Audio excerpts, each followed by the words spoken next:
Never thought I'd be the kind of person who checks his phone every 20 minutes just to make sure his own front door is still closed. I'm a pharmaceutical sales rep. My name is Ray Kowalski, 52 years old, and I've been driving the same circuit through Ontario and Quebec for going on 11 years now. Hamilton to Ottawa, Ottawa down to Kingston, back through Brockville, then home to Mississauga for maybe a week before I do it again. It's not glamorous. It's a lot of Tim Hortons drive-thrus, a lot of Highway 401 in the rain, a lot of hotel rooms that smell like someone else's fabric softener. My wife Sandra left 4 years ago. She used to say the highway was more my home than our house was. She wasn't wrong, and I think we both knew it long before either of us said it out loud. After the divorce, I sold the house in Oakville. Too many memories, too much square footage for one person, and bought a semi-detached on a quiet street in Port Credit. 2 bedrooms, decent backyard, walking distance to the lake. It felt right for the kind of life I was actually living. Small, manageable, mine. That was 3 years ago. For 3 years, everything was fine. Until my property management company called me on a Tuesday morning in early March while I was sitting in the parking lot of a Shoppers Drug Mart in Kingston, eating a breakfast sandwich and reviewing my afternoon appointments. The woman on the phone was named Diane. I'd spoken to her maybe 4 times since I hired Lakeview Home Care to check on the property monthly, deal with any maintenance issues, handle the cleaners. She had that tone, apologetic but direct, the tone of someone who has had to deliver unpleasant news before and has learned to just say it. Ray, hi, I'm sorry to bother you. I wanted to reach out because something's come up with your property and I didn't want to just send an email. She paused. We had our quarterly checks scheduled for yesterday, but when Patrick went over to do the walkthrough, he noticed a few things that didn't seem right. I set down the sandwich. Like what? There were dishes in the drying rack, personal items in the bathroom. He didn't go further than the main floor because he wasn't sure of the situation. But Ray, you haven't had a tenant agreement in place with us. You're the sole occupant. Is there someone staying there that you've arranged on your own?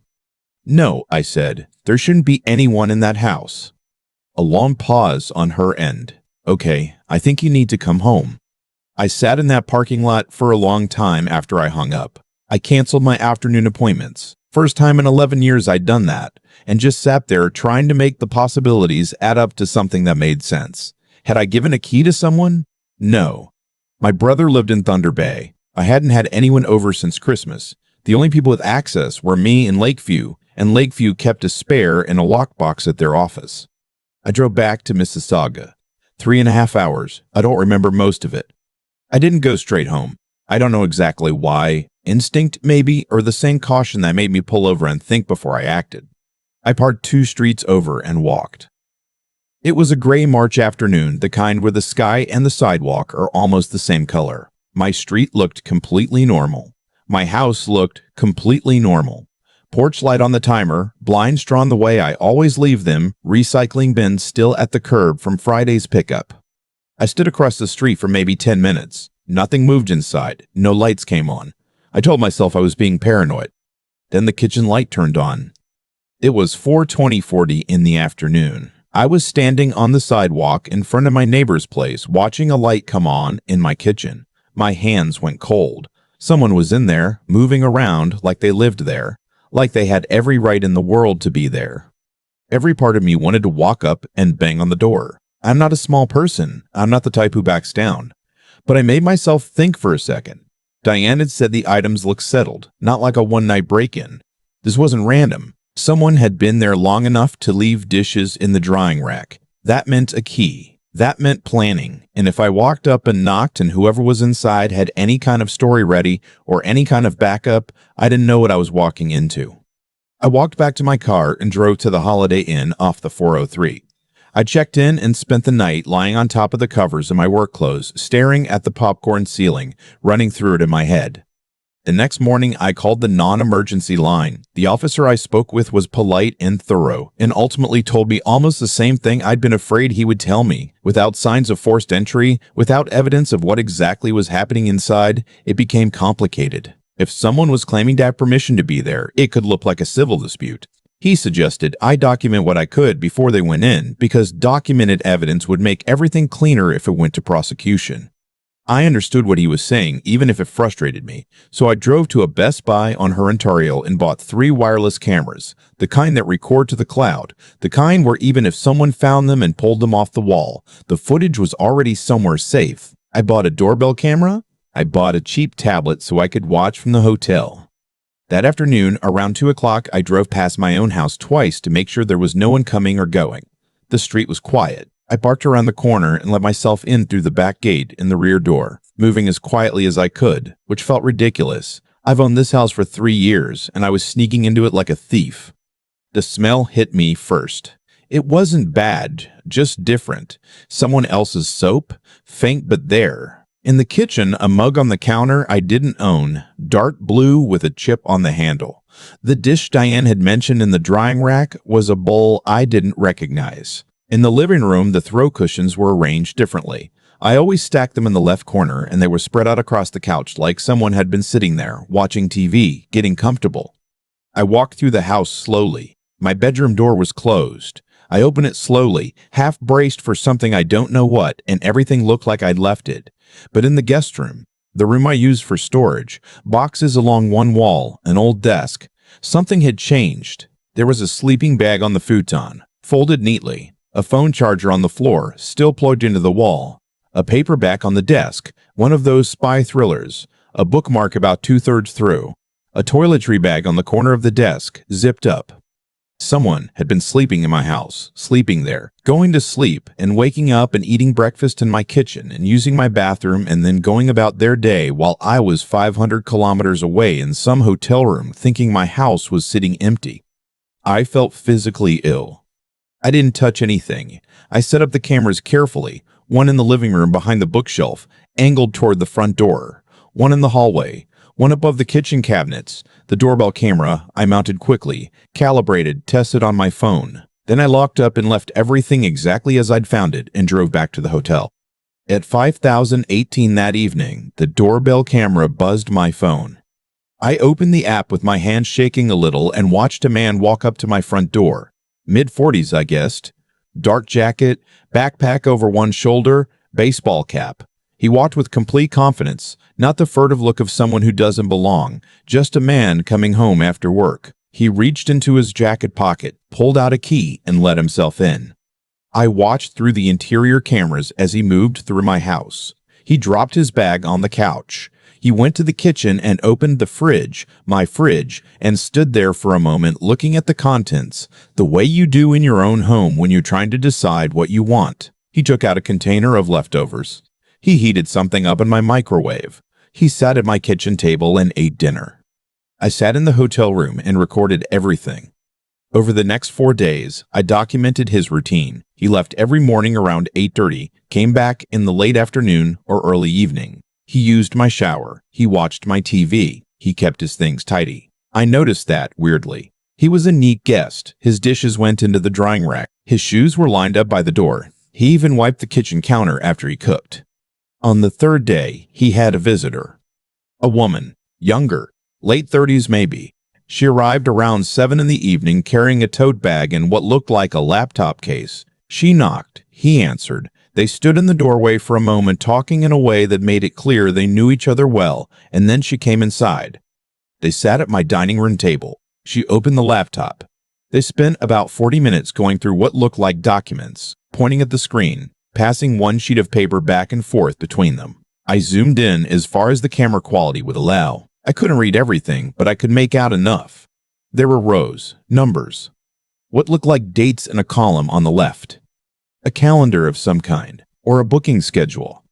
I don't know exactly what made me think of it. I think it was the combination of the word schedule forming in my head and the memory of reading something a few months earlier about a story in Toronto. I pulled up my laptop and went to Airbnb. I typed in my address. My house was listed as Bright Mississauga semi-steps to the lake. The photos were of my living room, my kitchen, the backyard with the cedar fence I'd repainted last summer. The description said the neighborhood was quiet and walkable, close to transit, perfect for professionals visiting the city. The nightly rate was $175. There were 11 reviews. The oldest one was dated 4 months back. I read the reviews with this strange floating feeling like I'd stepped slightly outside my own body, Very comfortable, great location. Host was easy to communicate with about check-in. Exactly as described, would stay again. Host. Someone was calling himself the host of my home. Collecting money for my home. Reviewing guests for my home.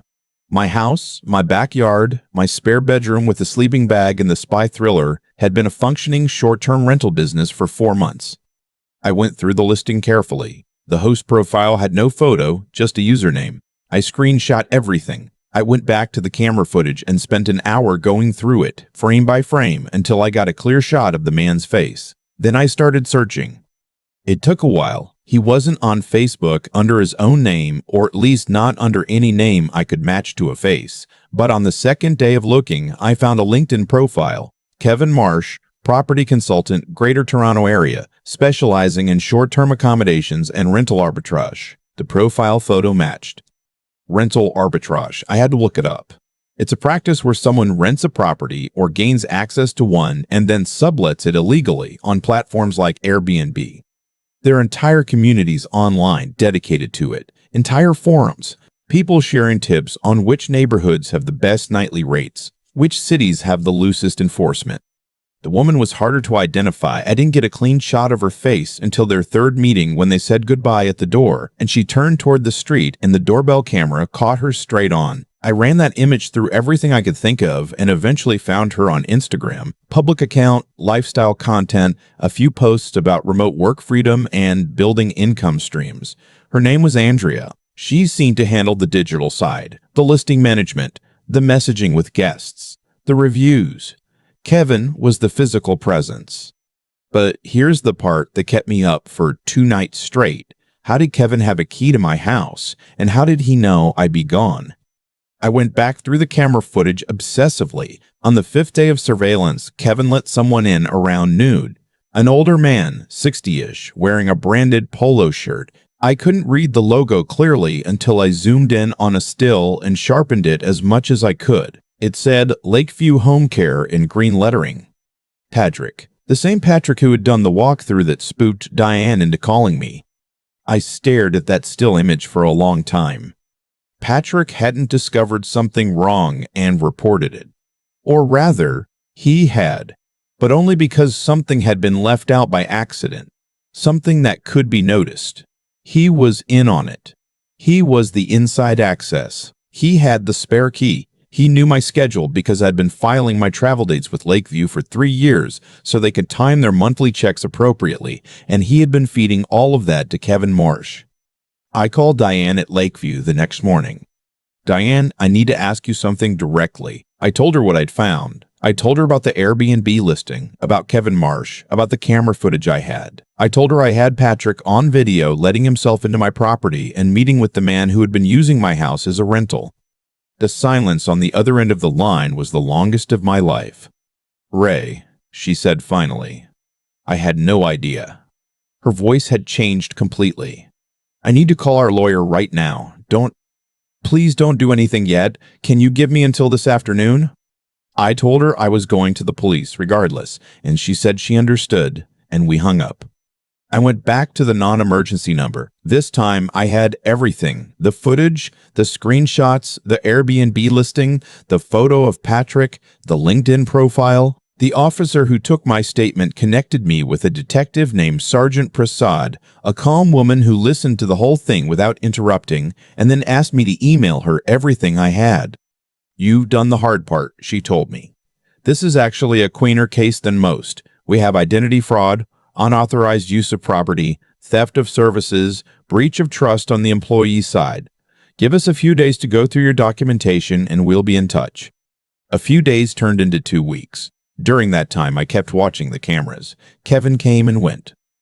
2 sets of guests stayed at my house while I sat in a hotel 3 kilometers away, a couple from Vancouver who were in town for a work conference, and a single man who stayed for 4 nights and left a 5-star review that I found later saying the neighborhood was lovely and the host was responsive. Those guests had no idea. I want to be clear about that. They booked through platform, they paid, they thought they were doing everything right. It wasn't their fault. On a Thursday evening in late March, Sergeant Prasad called me and told me to be at my house at 9 the next morning. I was there. I stood on the sidewalk across the street in the cold watching. At 9:15, two police vehicles pulled up quietly. 4 officers went to the front door. 1 knocked. I saw through the camera on my phone.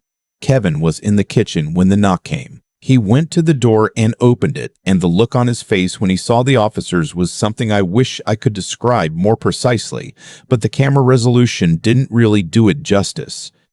He was arrested at my front door with my key still in his jacket pocket. Andrea was picked up separately later that day at what turned out to be her apartment in Etobicoke, where she ran the listing management from her laptop. Patrick was suspended by Lakeview pending their own investigation and then arrested 2 days after that. The charges came quickly. Kevin faced breaking and entering, fraud over $5,000, theft, and mischief to property. Andrea was charged with fraud and conspiracy. Patrick, who turned out to have done this with 2 other properties on his client list, faced breach of trust and conspiracy, the most serious charge given his access. A man who had been trusted with people's homes and spare keys had been selling that access for 20% of Kevin's take. On my property alone, they had made just over $11,000 over 4 months.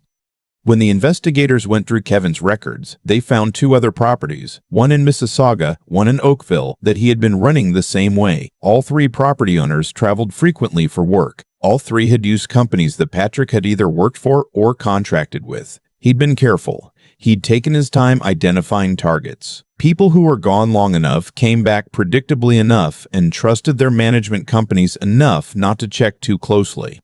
I had to testify at the preliminary hearing. I sat in a courtroom and walked through the camera footage chronologically while the Crown Attorney asked me to describe what I was seeing in each clip. Kevin's lawyer argued that there had been no forced entry, that the guests had booked in good faith, that the situation was more of a commercial dispute than a criminal matter.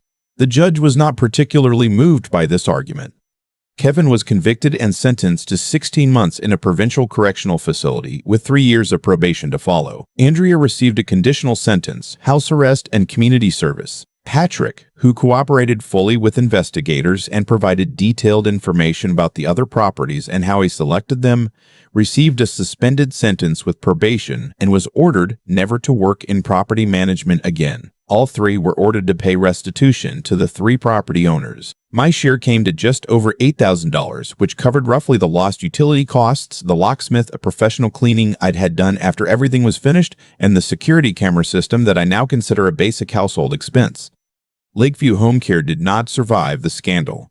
Diane and I believed her when she said she hadn't known, tried to keep the company running, but the story got picked up locally, and within 2 months she had lost enough clients that she had to close. She reached out to me personally to apologize. I didn't know what to say to her. I believed she hadn't been part of it, but I also thought about the fact that Patrick had access to a spare key to my home, and no one had ever questioned how he was using it. There was no system, no oversight, just trust, and Patrick had known exactly how to use that. I sold my place in poor credit 6 months after the arrests. I know that surprises people when I tell them. They ask why when I'd won, when justice had been served, when Kevin and Andrea and Patrick had all faced real consequences. Why leave? The honest answer is that I couldn't shake it. I'd walk through the kitchen and see the blue mug, gone, obviously, but somehow still there in my peripheral vision. I'd step out of the shower and think about who else had stepped out of that same shower. I'd sit on my own couch and feel like a guest. The house didn't feel like mine anymore. Someone had lived there without my knowledge, had slept in the next room, had eaten food out of my refrigerator and watched my TV and charged their phone in my outlet.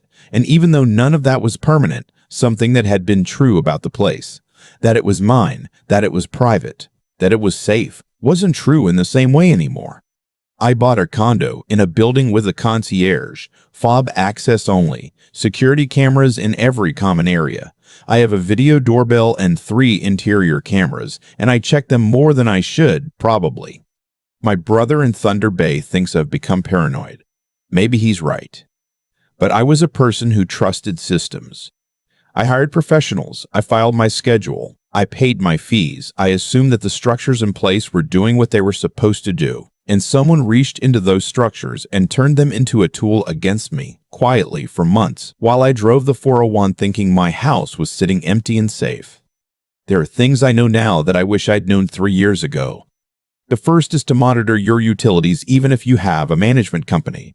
A spike in hydro or gas usage is often the first sign that something is wrong. I hadn't been checking mine closely. I had automatic payments set up and I just assumed the numbers made sense. They didn't, but I hadn't looked. The second is to verify what access you're granting and to whom specifically. Lakeview had my spare key. I knew that. What I didn't know was that one person at Lakeview had effectively unlimited access to my home and schedule with no internal oversight. Ask the question, who specifically has access and who checks on them?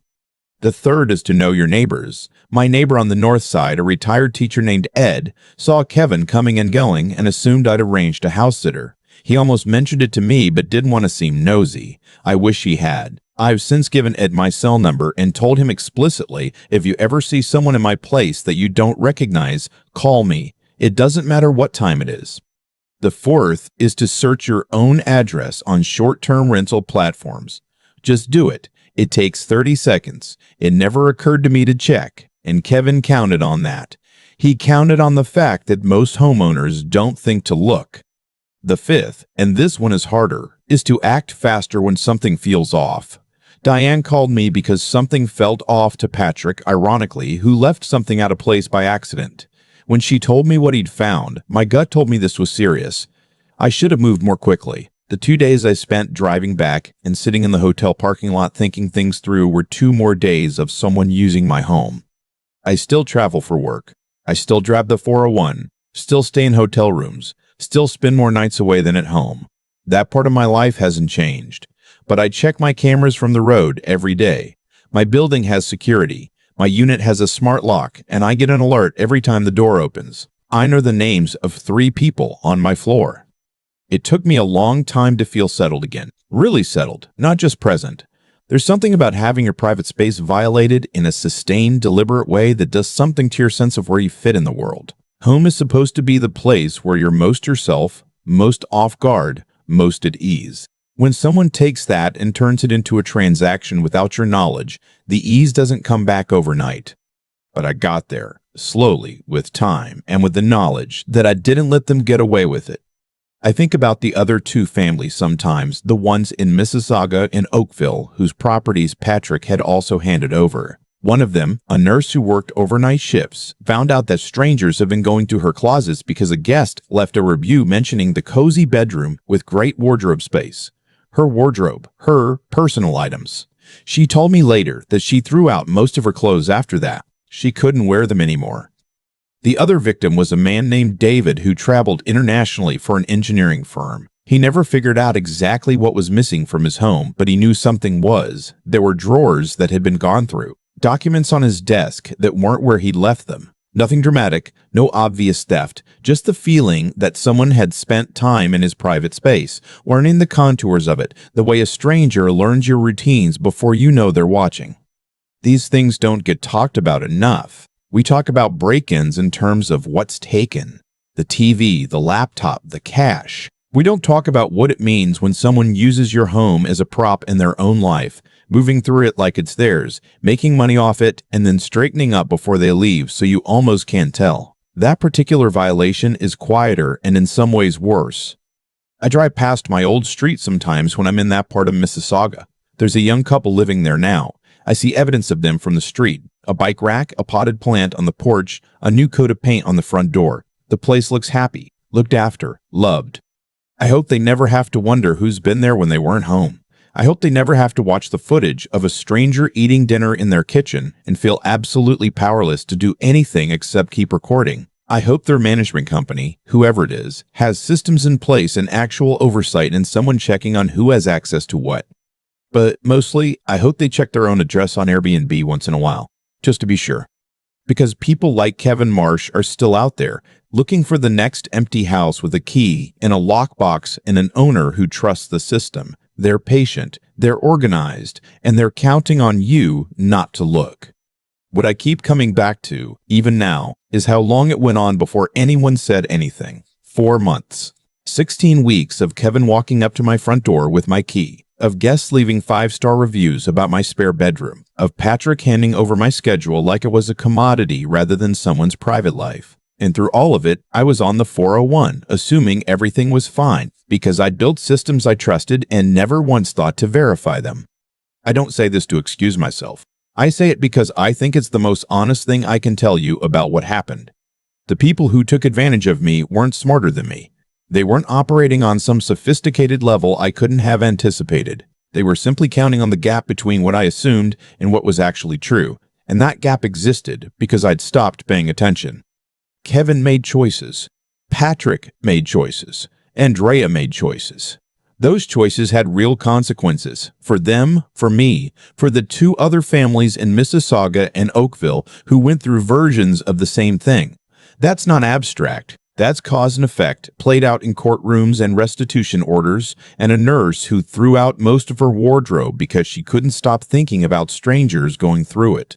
The decisions people make ripple outward in ways they don't fully calculate when they're making them. Patrick must have told himself it was a victimless arrangement, or that the homeowners would never notice, or that the money was worth the risk. He was wrong on all three counts, and the consequences followed as directly as anything I've ever seen.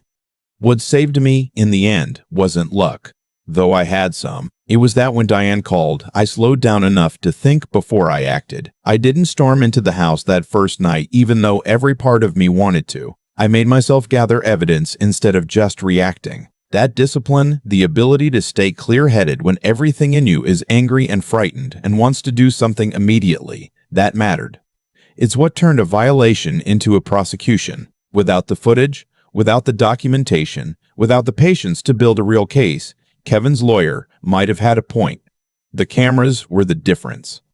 And then there's the harder part, rebuilding. Not the locks, not the security system. Those were easy. I mean the internal work of deciding to trust again in a measured way. Not the blind way I trusted before, but not the paranoid way I started to default to either. That took longer. It took recognizing that the problem wasn't the system itself. It was the absence of oversight within it, and that oversight was my responsibility as much as anyone's. I think about Ray from 3 years ago, filing his travel schedule with Lakeview and driving away, assuming that was enough.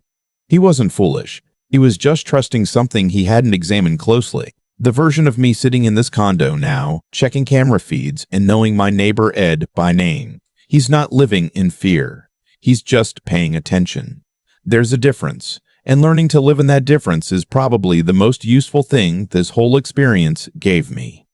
If you travel for work, if you own a place you're away from regularly, please don't wait for a call like the one I got. Look at your hydro bills. Know who specifically has your spare key and what access they have. Search your own address online. Tell your neighbors to call you directly if something seems off. These things take 10 minutes, and they're the difference between catching something early and finding out 4 months too late. You built your home, you earned it. It deserves the same attention you give everything else in your life.